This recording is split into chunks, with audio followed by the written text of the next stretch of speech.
عليكم، كي دايرين؟ لاباس عليكم؟ نتمنى تكونوا كاملين بخير وعلى خير. اليوم ان شاء الله غادي نحضر معكم سوفلي بالحامض. راه معروف يعني. هو شكل ديال تشيز كيك ولكن كيطيب في الفران تيجي غزال وزوين، وحتى المكونات ديالو بسيطه جدا والتحضير ديالو سهل بزاف. بالنسبه للطبقه الاولى اللي غادي تكون بحال البسكوي، غادي نحتاجوا لها البسكوت او لا لي توست محمرين او لا كلها وكيفاش كيسميهم. المهم هادو بسكوت يعني داك الخبز اللي تيكون محمر. انا عندي هنا جوج ديال الباكيات غادي نحلهم معكم. غادي نخلطهم مع 200 غرام ديال ديال عفوا 200 غرام ديال الزبده اللي انا خليتها بدرجه حراره المطبخ، وغادي ندوبها. وغادي نضيف عليهم جوج ديال المعالق كبار مملوئين ديال السكر سنيده. بالنسبه للحلاوه كتبقى على حسب الذوق، ممكن انكم تضيفوا يعني الا بغيتو اكثر ممكن انكم تضيفوا حتى 3 المعالق او 4 على حسب نتوما وشنو كتبغيو. بالنسبه للتشيز كيك او المكون الدخلاني اللي كيكون فيه ديال الحامض، غادي نحتاجو 5 ديال البيضات. عندي بشور او لا قشور ديال الليمون الحامض ديال جوج ليمونات حامضات. عندي حك ديال نيستلي هذا اولا نستلي الاخر اللي كنعرفو حك عادي ماشي كراميل، نستلي العادي الحليب. وعندي كاس ديال الحامض اللي عصرته هكا طبيعي، خليته باللب ديالو، حيت له غير العظام وعصرته هكا طبيعي. اول حاجه غادي ندوزو نحضروا الطبقه الاولى وعاد من بعد ندوزو نحضروا الطبقه الثانيه.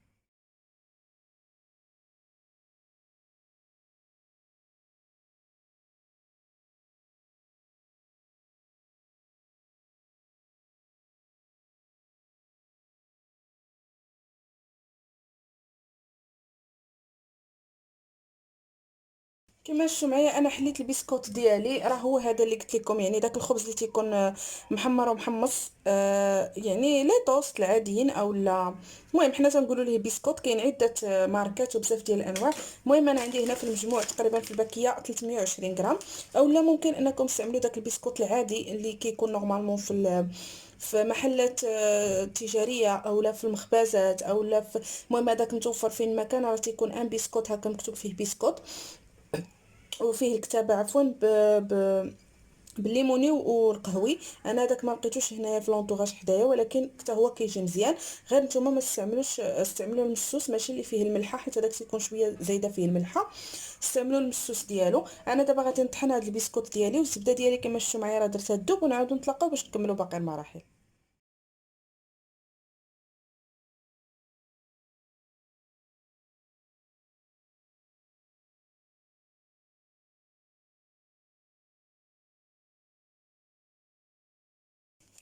البسكوت ديالي وادا من بعد ما طحنته غادي نضيف ليه سنيده اللي قلت لكم شويه هكا باش ما طيح.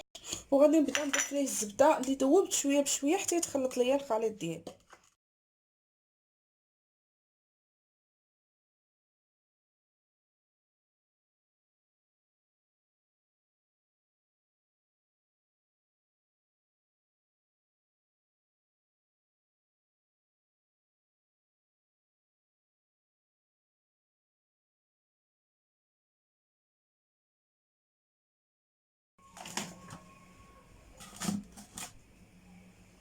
ها هو البسكوت ديالي من بعد ما طحنته كما شفتوا معايا كيجي هذا هو الشكل ديالو بحال هكا. راه ملي كنديروا ليه الزبده راه نتوما كيولي كيتجمع راسو بهذا الشكل هذا. انا دابا غادي نديرو في هذا لومول اللي عندي كيتحل من الجناب، دهنته بشويه ديال الزبده. غادي نخويه فيه ونحاول اننا نقادو نطلعو شويه من الجناب بحال غادي ندير اون طارت. وعاد من بعد غادي نعاودو نتلاقاو باش نكملوا باقي المراحل.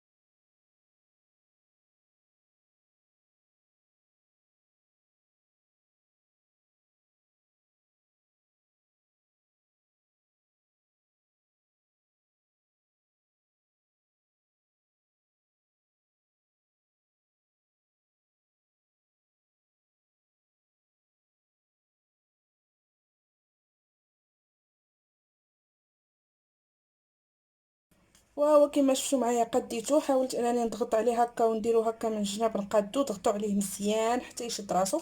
راه صافي كيتماسك. دابا غادي ندخلو للثلاجه يشد راسو على ما نوجدو الحشو اللي غادي نديرو فيه. بالنسبه للخليط ديال هاد السفلي اللي غادي نديرو بالحامض، انا هنايا كما شفتوا معايا جبت جوج ديال لي بول، لان هاد البيض اللي عندي غادي نقسمو. غادي ندير البيض بوحدو والصفار بوحدو. غادي نطلع البيض على شكل الثلج، والصفار غادي نخلطو مع جميع هاد المكونات اللي عندي، اللي هما نيستلي وكاس ديال عصير الحامض وجوج قشور ديال جوج حامضات. غادي نخلطهم هنا مع صفار البيض، وغادي نخلط بيض البيض هنا حتى يطلع. هاد البيض غادي نجمعهم مع بعضياتهم بشويه هكا باش ما يهبطش ليا البيض ديال البيض. المهم انا دابا كاول مرحله غادي نقسم البيض، غادي نحضر هادشي اللي قلت لكم، وعاد من بعد غادي نعاود نتلاقاو باش نجمعوا الخليطين بجوج.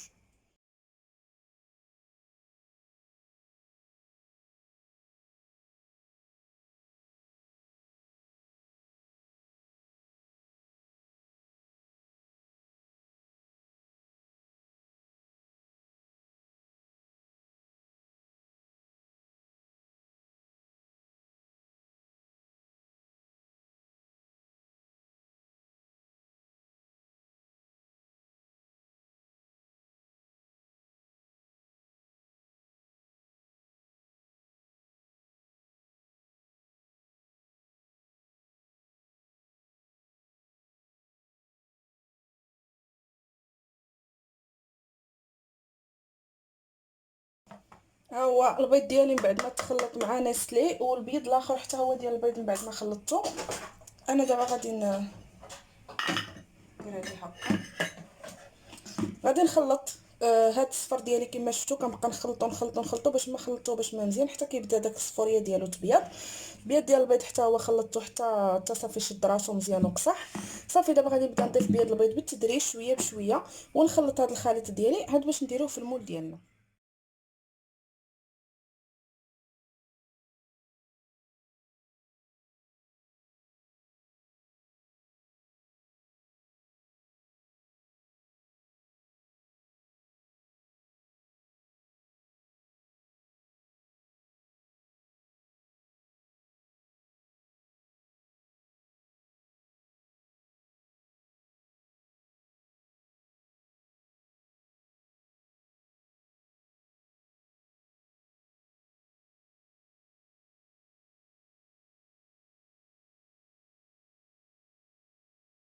ها هو الخليط ديالي من بعد ما خلطته غير بشويه، تبقى نحرك من الفوق حتى لتحت حتى كيتخلط ليا كامل بهذا الشكل هذا.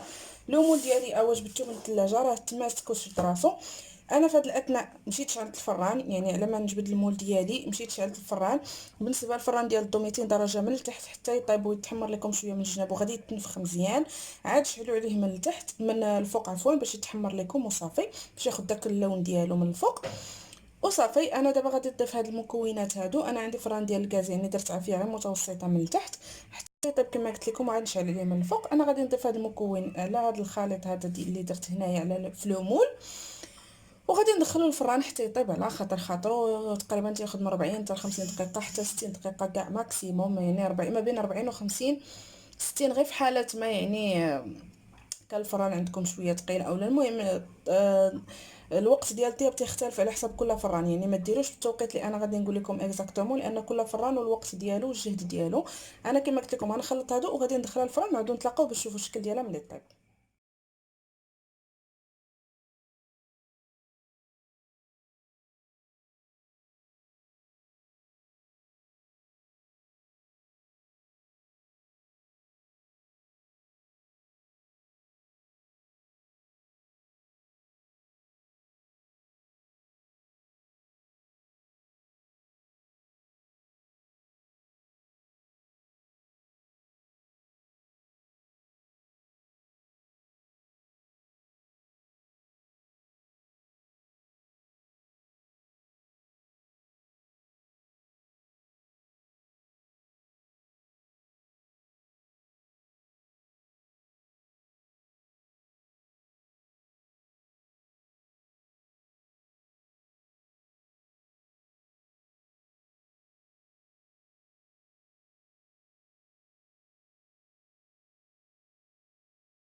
وهذا كان هو الشكل النهائي ديال السوفلي بالحامض اللي حضرت معكم اليوم، اولا تشيز كيك بالحامض. راه ساهل ودغيا كيوجد. كما شفتوا راه خرجته من الفران وقلبته بالكوردون لقيتو طايب بحال شكل الكيكه، يعني خاصو يخرج ليا ناشف. خليته حتى برد تقريبا واحد 3 السوايع باش ما برد باش ما مزيان. ملي تشوفوه تفش بحال هكا ما تخلعوش راه عادي جدا، هو تيكون منفوخ ولكن ما حدو تيبرد وهو تيهبط. وهذا هو الشكل النهائي ديالو، باش ما برد باش ما مزيان كما قلت لكم. نتمنى فعلا انكم تجربوه، راه كيجي غزال وداك لوغو ديال الحامض منعش ما نقولش لكم عليه. نتمنى من كل قلبي انكم تجربوه، ان هذا الفيديو يكون نال اعجابكم. يلا تهلاو في راسكم، باي باي بسلامه.